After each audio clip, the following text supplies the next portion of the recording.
how did you read CES from that side of the pond? So on my couch, you mean? But-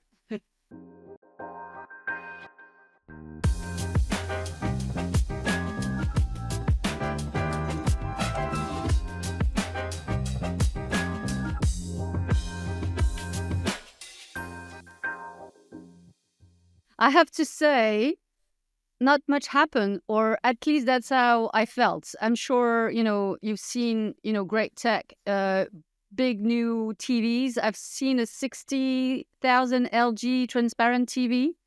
But I was waiting for, news around TV OSs, partnerships, more on the advertising side of things. And yeah, it's been on the low side, I would say. But Yeah, I mean, yeah, keen to hear your thoughts.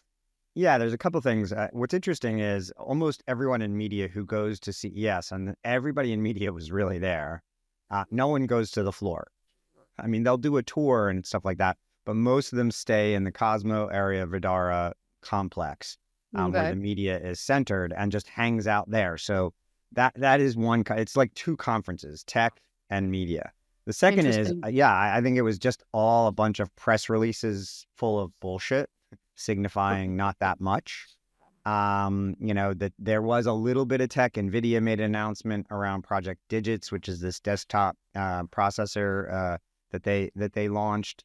There was some advertising stuff there. So NBC, Universal, Cabletown, Comcast, whatever the heck is happening to them right now, they announced Universal Ads, which allows small, mid-sized businesses to log onto the back end and buy advertising across their platform. So now they're acting more like YouTube, which was a prediction I made in our prediction episode. Disney Magic, they talked about that, but it was all kind of like repackaged bullshit, to be blunt. I think the one interesting piece of TV tech that was announced was the Google AI. So Google Yeah. TV announced this TV set or operating system that basically scrapes the news for you. And I found that interesting. And I think that is actually like one of those, as I said in our prediction episodes, one of those kind of like unsexy elements of AI that's really going to infiltrate television, as opposed to like rewriting screenplays and acting instead of actors. I think AI's involvement in television is going to be around things like discovery, most notably. But yeah, I didn't think, I mean, it was great to see everyone. And meanwhile, side note, Los Angeles literally set itself on Yeah. fire while we were there. So there's a lot of concentration on people losing their homes or being Well, evacuated, yeah. and calling their spouses and making sure their dogs and their kids were okay. In the other order, kids and then dogs. Yeah. Yeah, I loved seeing everyone. I loved hanging out with everyone. I loved getting drunk with everyone, but there wasn't a lot of actual news coming out of CES. But I feel like last year was the same, right? I got to pull up. I did a piece last year again from my couch because I have this thing about going to Vegas after Christmas. Like I'm doing dry Jan, so that doesn't fit my schedule, but so to say. But I think it's at the end of the day, those events, right? It's just an opportunity for folks to meet up, show their faces. But it's tough every year on year, to be like, okay, this is the moment where there's going to be some innovative stuff. So many things are happening at any time of the week. Actually, you mentioned, Fubo Disney. We didn't need CS for that. Like, bam, first week of the year, there we go, right? Yeah, and that was one of the biggest topics of conversations there, was the Fubo Hulu Disney wrap up and what that signified for the industry. Everybody had an opinion on it. It's funny, I saw Alan Woke, our mutual friend, Yeah. while I was there, and he said, "Look, this is going to be the death of venue," and he was right. Like I told that to other people without taking credit for it, and ultimately, I mean, today we just found out Yeah. that Yeah. Yeah. he was proved to be right there. And so I think that really does signify, kind of the starter's gun. That and the OMG IPG merger really is the starter gun on what is going to be a year of tremendous movement in Yeah. media M&A. And I think media and tech M&A, simply because I think the regulatory environment's going to be more friendly to it, but Yeah. also we are in a moment where big media is contracting and combining, and there's, real motivation to basically eliminate competition, so that you can focus on, the key elements of competition. Yeah. I think a big part of why Disney decided to do this was so that they could compete with YouTube TV. And now Hulu Live, Fubo, that combo is now, just behind YouTube TV. I think YouTube TV has around 8 million subscribers in the US, and Hulu had around 4. And now Fubo and Hulu together, or Fulu, now has around 6.5 million combined. So they're right on the heels of YouTube TV. But let's put a pin in that for a second, because I Yeah. think you wanted to ask me about about my experiences there with the domestic goddess, Martha Stewart. So yeah, I have to say I know of her, but on this side of the ocean, I don't know if she means much to us or not as much as she means to you guys. So super keen to hear a bit about that, and also what happened, right? What made you meet up with her? So OMG Omnicom Media Group, which is about to become the largest advertising agency in the history of humankind, after their merger, they asked me to present on stage with Shelley Palmer, icon in media punditry, and kind of they posited it as kind of a toggling set of presentations, but then their CEO positioned it as a debate. It really wasn't a Oh, debate, but wow. we each presented around commerce, content, sports, and gaming. I talked Okay. about retail media. I talked about the creator economy, and I talked about gaming, and specifically game ads in games. But then Martha Stewart, went on stage with a bunch of really talented and brilliant executives from OMG to discuss those 3 topics and kind of counterpoint what we presented. And then I got to hang out with her. As I said, in my presentation, I spent a couple of minutes backstage with Martha Stewart, and now I'm high as a kite.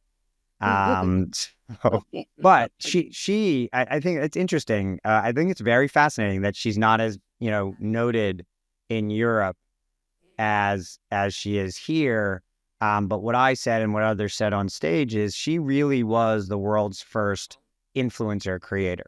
Yeah, it's true. Before there was YouTube, before there was social media, she was putting out content basically about the things she did at home, which turned into this massive, she's the first self-made female billionaire. And she did that, based on the strength of her own personality and her own knowledge, and frankly, the content that she put out. She's about to celebrate her 100th book. Wow. So, I'm just a huge fan. And by the way, did you watch the documentary Martha on No, Netflix? no. Good Okay. watch, a really good, Okay, cool. I'll solid do that. watch. But it was it was wonderful to meet her. I just had a great time. I also was able to throw a party with ComScore, where I got a tattoo. So Um, I saw that on LinkedIn. Is that a real tattoo? The kind that uh, doesn't go I away? I can neither confirm nor deny whether this is a real tattoo or not. Okay, But so two it's things. upside down here. I don't know how to do it. And there's my pit. But Your it's a sweaty pit. J in a heart. And, I have a wife, 2 daughters, a brother, and a mother whose all their names start with the letter J. So I figured that was what I would get, Uh-huh. So two things, huh? It's either you haven't showered in a few days, which is a good call. I don't usually okay, shower. So or you've done it. And actually, I've seen that happen at a party a few years back already. So yeah, who knows? Why it not? Huh? was Vegas, Yeah, and I've actually heard. So I've never been to Vegas, believe it or not, but I've heard about Yeah. the barbershop during CES, and that yeah, what happens there stays there. Yeah, we had a good time. So we threw a party with ComScore. We threw a great party with our friends at DirecTV to celebrate Okay. My Free, which is their fast service, which I think we talked about during our predictions Yep. episode. But, is your prediction of more free TV In coming to the pay. paid TV Yeah. ecosystem?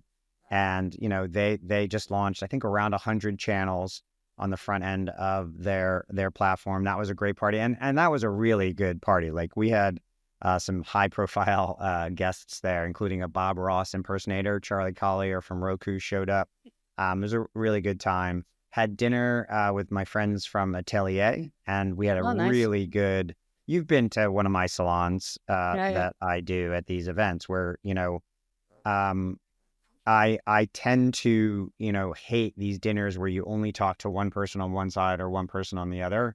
So I curate these dinners at these events where there's one prompt for the room and everybody has to have one conversation, no side Yeah. conversations, no phones. Yeah, you're quite strict Um, on that. You yeah, caught me. You caught me last time. Like I was texting about something by the end of the dinner. I had some family thing with my kids to manage, but you were on my back. yeah. I mean, it's just to me, it's about being present. Yeah, no, but And I do make exceptions for kids emergencies, and in this yeah, case, some fire emergencies.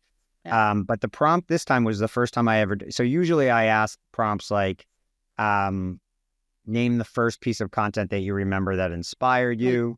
If you could fix one thing about our industry, what would that be? This prompt was on the heels of our top 10 predictions. I said, prediction season is over. Now let's get into manifestation season. And so the Yeah, prompt for the room that everybody had to answer was, what would be the one wish? What would be the one thing you would yeah. manifest for our industry in This the year. coming year Yeah, if you could? And there was some really great stuff there. It was a good group. We had a great dinner. Yeah, I had a great time. It was actually, as CES goes, it was I had a pretty chill time. okay, I did cool. my things. I went to my events, and then I spent a lot of time in my fabulous suite doing work and Zoom calls and writing articles and prepping for this podcast. Okay. Okay, cool. So I said it last year. I said, yes, I'll come in 2025. Okay, let's make it happen 2026. Okay, good.